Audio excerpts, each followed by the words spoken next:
This is BBC News. I'm David Willis. Our top stories. 20 years after first becoming leader, Lula da Silva is sworn in as Brazil's new president in front of a crowd of 300,000 people. Brazil's gone through a difficult few years. It was hit hard by the pandemic, by political divide. You speak to people here and they say this is a new beginning. Thousands gather at the Vatican after the death of Benedict XVI to hear Pope Francis pay tribute to his predecessor. Let us all join together with one heart and one soul in thanking God for this faithful servant of the gospel and the church. After another wave of Russian attacks, NATO's Secretary-General says support for Ukraine is long-term.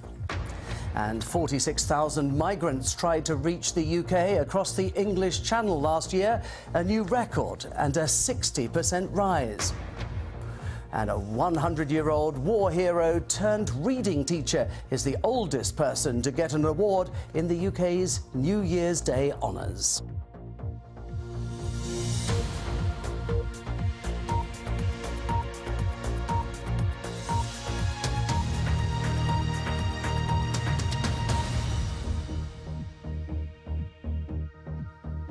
Hello and welcome to BBC News.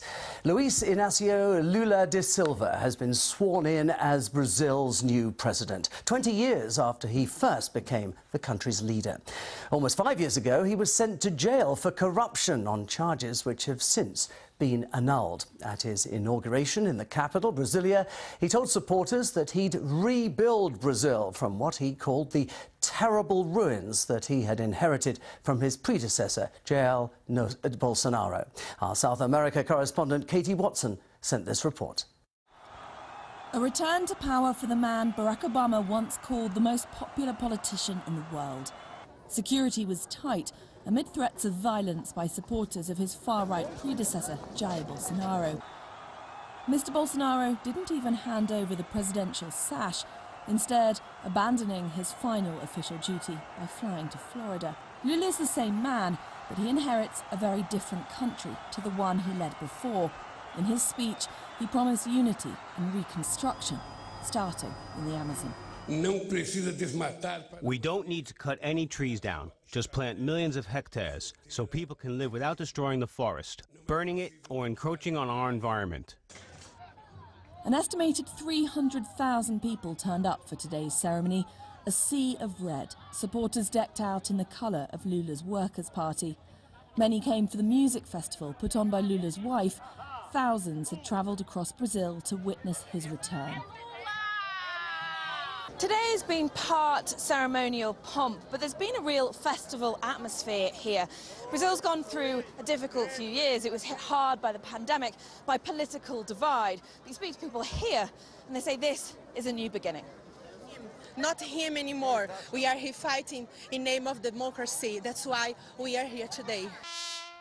Love conquers hate, this placard says.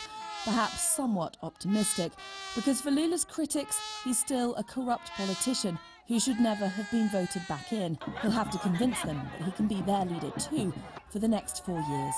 Katie Watson, BBC News in Brasilia.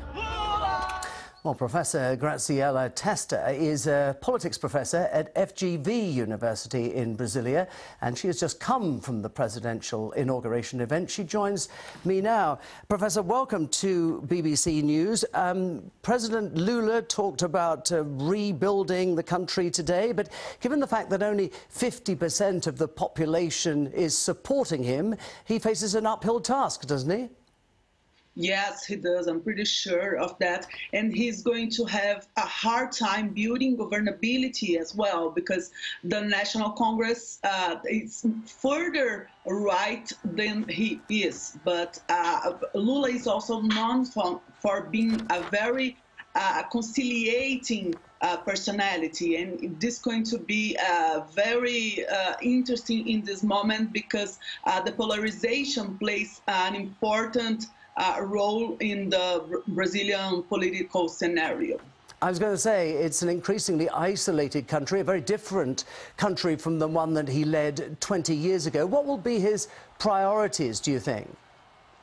his priority is going to be deal with poverty and misery. The recent economy events led to a high inflation and Bolsonaro had a hard time dealing with the health issues, education issues, and social security issues in general. So there's this big part of the population who can't afford to eat right now. This is going to be a priority for Lula, but he's going to have to deal with taxes and tributary issues as well. The economy is going to be a challenge, I'm pretty sure of that. And what of Mr. Bolsonaro? Do you see him meddling in presidential politics from the sidelines? It's very hard to anticipate the next move of Bolsonaro, as he just got out of the country 3 days before the inauguration, while his supporters are still vigilant and are still waiting for him to do something, and they stayed like without some guide after he went. And on the New Year's Eve, his vice president, who is also a member of the military forces, came to the national television network to say that the armed forces are not going to support any kind of coup, and anyone who does is not it's not in the way of democracy.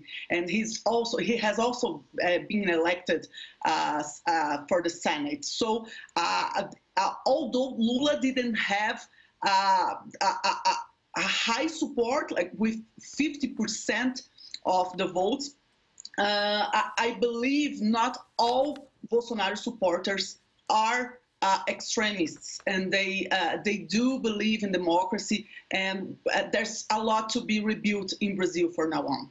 Professor Testa, we must leave it there, but thank you very much indeed for your insight.